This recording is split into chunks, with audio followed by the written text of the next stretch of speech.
క్రీస్తు ప్రభునందు ప్రియ సహోదరి సహోదరులారా, ఈరోజు మనము ఆగమన కాలంలో 3వ ఆదివారంలో ఉన్నాము. ఈనాటి దివ్య గ్రంథ పట్టణాలను మనం పరిశీలించినట్లయితే, మొదటి పట్టణం యెషయా గ్రంథం 61వ అధ్యాయం 1వ వచనము, 2వ వచనము మరియు 10వ వచనము, 11వ వచనం మనం ఆలకించాం. అదే రీతిలో సువిశేషాన్ని మనం చూసినప్పుడు యోహాను శుభవార్త 1వ అధ్యాయం 6వ వచనం నుంచి 8వ వచనం వరకు, 19వ వచనం నుంచి 28వ వచనం వరకు మనం ఆలకించాం. ఆగమన కాలంలో ఈ 3వ ఆదివారాన్ని గౌదతే ఆదివారం అని పిలుస్తారు. గౌదతే అనగా ఆనందము అని అర్థం. ఈరోజు దివ్య పూజలో ఆనందాన్ని సూచిస్తూ గురువు పింక్ రంగు కలిగినటువంటి వస్త్రాలను ధరిస్తాడు. మనం ఆనందించాలి, ఎందుకంటే మన రక్షకుడు, మన ప్రభువు అయిన యేసుక్రీస్తువు అతి సమీపంలో ఉన్నాడని, అతడు మన కోసం, మన రక్షణ కోసం ఈ లోకానికి వచ్చాడని, అతని రాక అతి సమీపంలో ఉంది కాబట్టి మనం ఆనందించవలసిన వాళ్ళమై ఉన్నామని ఈనాటి పట్టణాలు మనకు వెల్లడి చేస్తూ ఉన్నాయి. ఈనాటి మొదటి పట్టణంలో మొదటి భాగంలో చూసినప్పుడు అది మెస్సయ్యను గూర్చి మనకు వెల్లడి చేసే భాగంగా మనం దానిని గుర్తిస్తూ ఉన్నాం.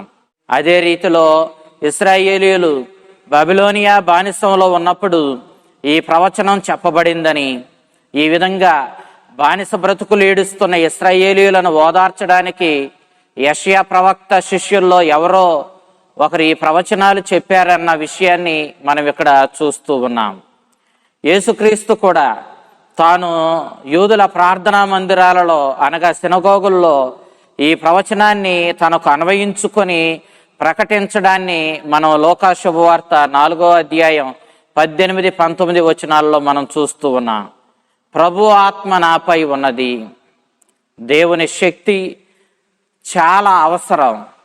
మనం దేవుని శక్తి లేకుండా ఏ పనిని మనం సాధించలేం. అదే రీతిలో మన రక్షణ కార్యం కూడా ఆ దేవుని శక్తి అయిన దేవుని ఆత్మ ద్వారానే నెరవేరుతుందన్న విషయాన్ని మనం గ్రహించాలి. ఆయన తన ఆత్మతో నన్ను అభిషేకించాడు, దేవుడు నన్ను బలపరిచాడు. అతడు తన శక్తిని నాకు ప్రసాదించి తన జ్ఞానంతో నన్ను వికసింపచేశాడు. తద్వారా నేను తన ప్రజలకు తన స్వార్థను ప్రకటించడానికి అర్హుడనయ్యాను. అతడు నన్ను ఈ విధంగా రూపుదిద్ది నన్ను అభిషేకించాడు అని చెప్పి ప్రవక్త ప్రవచించాడు. ప్రభుహితమైన సంవత్సరము, ఆశీర్వాదకరమైనటువంటి కాలము, దీవెనా కాలమును గూర్చి ప్రవక్త ప్రవచించాడు. ఈ సంవత్సరం యూదులకు జూబిలీ సంవత్సరము. ప్రతి 49 సంవత్సరాల తరువాత ఇశ్రాయేలీయులకు జూబిలీ సంవత్సరం వస్తూ ఉంది. ఆ సంవత్సరంలో ప్రతి బానిస తన బానిసత్వం నుండి విడుదల పొందుతాడు. వారి అప్పులన్నీ రద్దు చేయబడతాయి.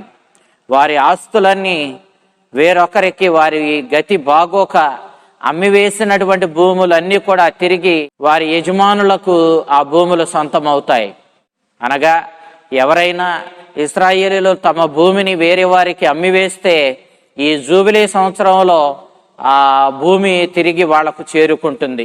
ఆ విధంగా యూదులు బానిస బ్రతుకులు బ్రతికి బబిలోనియా నుంచి మరలా ఇశ్రాయేలునకు తిరిగి వచ్చినప్పుడు వాళ్ళు ఈ జూబిలీ సంవత్సరాన్ని అనుభవించారు. కానీ అంతకంటే గొప్ప ఆనందం, సంతోషం వారికి కలుగుతుందని, ఆ మెస్సయ్య యొక్క కాలంలో వారు ఈ ఆనందాన్ని చవిచూస్తారని, ఈ కాలంలో దేవుడు తన శత్రువులను అంతమొందించి గొప్ప విజయాన్ని, ఆనందాన్ని తన ప్రజలకు ప్రసాదిస్తాడని ప్రవక్త ప్రవచించాడు. అప్పుడు యెరూషలేము మరింత ఎక్కువగా ఆనందిస్తుంది. దాని బానిసము అంతమొందింది. దానికి స్వేచ్ఛ, స్వాతంత్ర్యాలు ఆపాదించబడ్డాయి. యెరూషలేము స్వేచ్ఛ స్వాతంత్ర్యాలను పొందుకొన్నది. మరలా యెరూషలేము యావేకు అంగీకరించబడినటువంటి వధువుగా మారుతుంది. ఈ వ్యాఖ్యలు నూతన యెరూషలేమైన రక్షించబడ్డ జాతికి చిహ్నంగా వాడబడ్డాయి.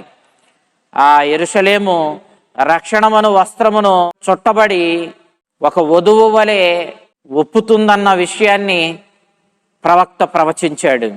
అది మెస్సియా రాకతో జరుగుతుందని, మెస్సియా ఈ లోకానికి వచ్చి బానిస బ్రతుకులను అంతమొందించి నూతనమైన స్వేచ్ఛా స్వాతంత్ర్యాలతో కూడిన జీవితాలను మానవాళికి ప్రసాదిస్తాడని, ఆనాడు యెరూషలేము ఒక ఘనమైన స్థితికి లేవనెత్తబడి ఆ దేవుని ముందు విజయమనే వస్త్రాన్ని ధరించినటువంటి వధువు వలె నిలబడుతుందని ప్రవక్త ప్రవచించిన ప్రవచనం ఆ మెస్సియా రాకతో జరుగుతుందన్న విషయాన్ని ఈనాటి పట్టణాలు మనకి వెల్లడి చేస్తూ ఉన్నాయి. భూమి నుండి మొక్కలు మొలుస్తాయి.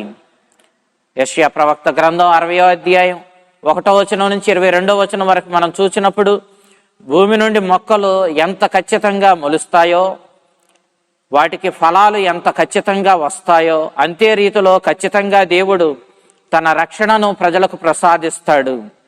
ఒక్క బాబిలోనియా నుండి తిరిగి వచ్చిన యూదులకు మాత్రమే కాకుండా సకల మానవాళికి కూడా ఈ రక్షణను ప్రసాదిస్తాడు.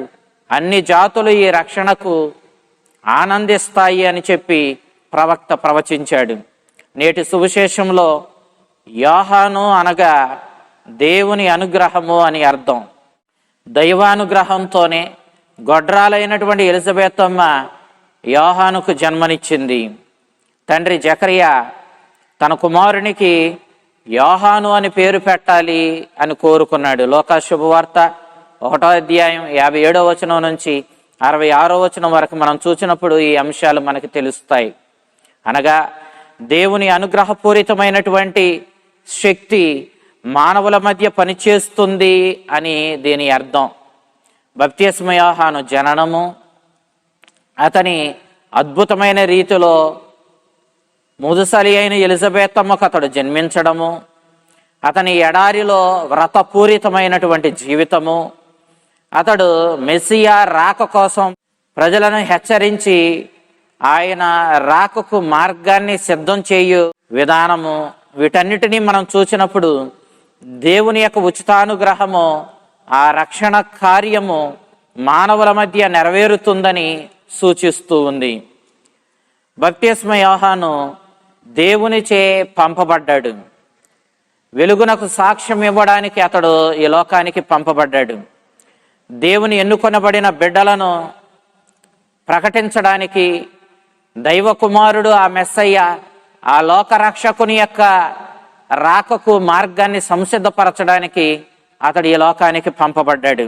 ఆ మెస్సయ్య ఈ లోకానికి వచ్చి సకల మానవాళిని పవిత్రపరచి దేవునికి ఆమోదయోగ్యులుగా దైవ కుమారులుగా మార్చి ఆ దైవరాజ్యానికి వారసులుగా చేస్తాడు అన్న విషయాన్ని బప్తిస్మ యోహాను ప్రభు రాకకు ముందే ప్రజలకు ప్రకటించాడు. యోహాను సాక్ష్యం ప్రపంచాన్ని కుదిపివేసిన గొప్ప సాక్ష్యం. బలహీనుడు, నశించే స్వభావం కలిగినటువంటి మానవుడు, ఆ మెస్సయ్య ఆ దైవ కుమారుడు మానవుడిగా మానవాళి మధ్య జన్మించడం ద్వారా మానవ స్వభావాన్ని స్వీకరించి మానవ స్వభావానికి దైవ స్వభావాన్ని జత చేసి మానవ స్వభావాన్ని బలహీనమైన స్వభావాన్ని దైవ స్వభావంతో బలపరచి ఈనాడు నశించిపోవు మానవ స్వభావానికి నశింపులేని అమరత్వాన్ని, నిత్య జీవాన్ని, దైవ స్వభావాన్ని ప్రసాదించాడు. కాబట్టి ఈ నశించు స్వభావం కలిగినటువంటి బలహీన స్వభావం కలిగినటువంటి మానవుడు ఈనాడు దేవునికి ప్రియమైన బిడ్డగా దత్తపుత్రుడిగా మారాడు. ఈ సత్యానికి సాక్ష్యం ఇవ్వడానికే బప్తిస్మ యోహాను క్రీస్తు రాకకు ముందే ప్రజల మధ్యకు సమాజంలోనికి పంపబడ్డాడు. యేసుక్రీస్తు ఈ లోకానికి అరుదించి మానవాళి పాప పరిహారార్థం శ్రమలు అనుభవించి మరణించి తన పునరుత్థానముతో మానవాళికి పాప ఫలితంగా దాపురించిన మరణాన్ని నాశనం చేసి వారికి పునరుత్థాన భాగ్యం ఇవ్వడానికే ఆయన ఈ లోకానికి పంపబడ్డాడన్న సత్యాన్ని యోహాను ప్రకటించాడు. మానవాళి త్రిత్వైక దైవంతో ఐక్యం చేయబడిందని, ఆ విధంగా దైవ కుమారుడు మనుష్యావతారము ద్వారా మానవాళిని త్రిత్వైక దైవంతో ఐక్యపరచగలిగాడు అన్న సత్యాన్ని బప్తిస్మ యోహాను ప్రకటించాడు. దేవుడు 2000 సంవత్సరాలుగా మానవాళికి ఈ గొప్ప సంఘటనను గూర్చి ప్రకటించుకుంటూ మానవాళిని ఈ గొప్ప సంఘటన కోసం సిద్ధపరుస్తూ నడిపించుకుంటూ వచ్చాడు. ప్రత్యేకమైన రీతిలో అబ్రహాము ద్వారా యోధ జాతిని ప్రభువు ఈ రక్షణ కార్యానికి ఎన్నుకున్నాడు. వారిని తన ప్రియమైనటువంటి బిడ్డలుగా ఎన్నుకొనబడిన జాతిగా దేవుడు వారిని రూపొందించాడు. చివరకు తన కుమారుని మనుష్యావతారము ద్వారా సాధించే గొప్ప వరాలను ఆ మానవాళికి అనేక రీతుల్లో వెల్లడి చేసుకుంటూ వచ్చాడు. బప్తిస్మ యోహాను ఈ గొప్ప సత్యాలను వెల్లడి చేసిన ప్రవక్తల వరుసలో చిట్ట చివరి వాడిగా మనం చెప్పుకోవచ్చు. అతడే అందరికంటే గనుడు కూడా. అతనికి మాత్రమే దేవుని తనయుని ఈ ప్రపంచానికి చూపించేటటువంటి గొప్ప భాగ్యం దొరికింది. దేవుని గొర్రెపిల్ల ఇతడేనని మానవాళికి బప్తిస్మ యోహాను చూపించాడు. యోహాను శుభవార్త 1వ అధ్యాయం 29వ వచనంలో మనం చూస్తూ ఉన్నాం. ఇతడే లోక పాపాలను మోసుకుపోయే దేవుని గొర్రెపిల్ల అని చెప్పి యోహాను ప్రభువుని ఈ ప్రపంచానికి చూపించాడు. అతడు యోర్దాను నదిలో ప్రభువుకి బప్తిస్మం ఇచ్చినప్పుడు ఆకాశం తెరవబడి పరలోకము నుండి ఈయన నా ప్రియమైన కుమారుడు, ఈయన యందు నేను ఆనందిస్తూ ఉన్నాను అని చెప్పి ప్రకటించగా బప్తిస్మ యోహాను స్వయంగా అక్కడ ఉండి ఆ అంశం గురించి తరువాత కాలంలో ఈ ప్రపంచానికి ప్రభువుని గూర్చి సాక్ష్యం పలుకుతూ అతడే దైవ కుమారుడు, మన రక్షకుడు అని చెప్పి వెల్లడి చేశాడు. మనం ఆ బప్తిస్మ యోహాను స్వరాన్ని విని ఆ ప్రభువుని ఈ సాంవత్సరిక జన్మదినోత్సవ వేడుకల్లో, ఈ క్రిస్మస్ పండుగ వేడుకలలో మన జీవితంలోనికి, మన కుటుంబంలోనికి, మన సంఘంలోనికి ఆహ్వానిద్దాం. ఆయన జన్మదినోత్సవానికి మనం సంసిద్ధులం అవుదాం. ఆయనతో మనకున్న బంధాన్ని బలపరుచుకుందాం. సాతానుతో, పాపంతో మనకున్న బంధాన్ని విస్మరించి దానిని విసర్జించి మనము దేవునిపై, ఆ దైవ కుమారుడు, ఆ లోకరక్షకుడు అయిన యేసుక్రీస్తునిపై మన మనస్సు నిలుపుకొని ఆయన యొక్క జన్మదినోత్సవం నాడు ఆయనను మన జీవితంలోనికి ఆహ్వానించగలిగిన రీతిలో సిద్ధపడి ఆయనకు మన జీవితంలో ప్రథమ స్థానం ఇచ్చి మన జీవితాలను ధన్యం చేసుకుందాం. ఆ విధంగా మన జీవితాలను ధన్యం చేసుకోవాలి అని చెప్పి ఆ దేవుని గొర్రెపిల్ల అయినటువంటి ఆ క్రీస్తుకి, ఆ వెలుగుకు మన జీవితంలో స్థానం ఇవ్వాలని చెప్పి ఆ దివ్య బాలయేసుకి మన జీవితంలో స్థానం కల్పించాలని చెప్పి ఈనాటి పఠనాలు మనల్ని కోరుతూ ఉన్నాయి. కాబట్టి ఆ ప్రభుకి బప్తిస్మ యోహాను సాక్ష్యం పలికినట్లు మనం కూడా ఆ ప్రభుకి సాక్ష్యం పలికే వ్యక్తులుగా తయారవుదాం.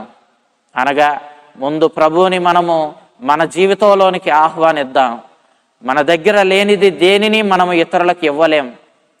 ఆ రీతిగానే మనం ముందు ప్రభువుని మన జీవితంలోనికి ఆహ్వానించినట్లయితే ఆ ప్రభువుకి, ఆయన రాకకు సంసిద్ధులమై ఆయన వచ్చినప్పుడు మన జీవితంలోనికి స్వీకరించగలిగినటువంటి శుద్ధమైన జీవితాలతో మనం ఉన్నట్లయితే తప్పకుండా మనం ఆ ప్రభువుని కలిగిన వాళ్ళమై ఉంటాం. బప్తిస్మ యోహాను వలె ఆ ప్రభువుని ఇతరులకు పంచగలిగిన వాళ్ళము కూడా అవుతాం. ఆ విధంగా ప్రభుకి సాక్ష్యం పలుకుతూ అనేక మంది ఆ దివ్య బాలయేసు దగ్గరకి, ఆ గొల్లలు, జ్ఞానులు వచ్చి ఆయనను దర్శించుకొని ఆయన వారి జీవితంలోని స్వీకరించి ధన్యులైనట్లే అనేక మంది ఆ ప్రభుని స్వీకరించడానికి మనం సాక్షులుగా నిలబడదాం.